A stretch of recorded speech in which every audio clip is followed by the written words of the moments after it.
and welcome to another macrocosm video. Do you know about stellar jets?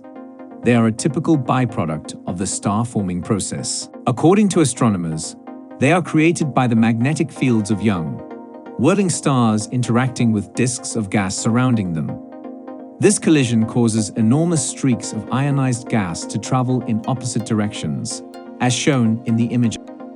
Right at the edge of the Chilean Andes, a group of astronomers used the Gemini South telescope to capture the incredible image you see here.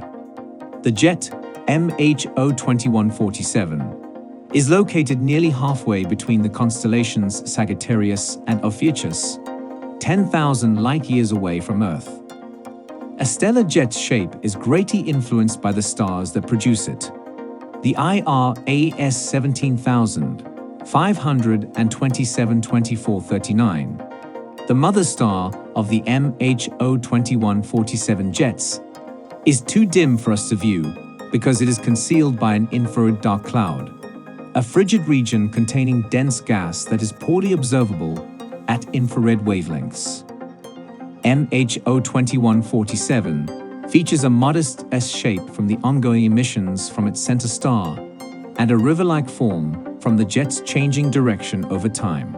The gravitational pull of adjacent stars on IRAS 175272439, the star at the center of MH02147, may also be responsible for the jet's change in direction. In all, IRAS 175272439 may be a member of a triple star system that is more than 200 billion miles, 300 billion kilometers away. Amazing fact. Astronomers utilize the Gemini South Adaptive Optics Imager to create this image, GSAOI. Astronomy uses a method called adaptive optics to compensate for the atmospheric turbulence that causes stars to blur and twinkle.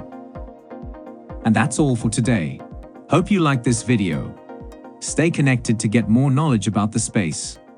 Please like, share, and subscribe to our channel.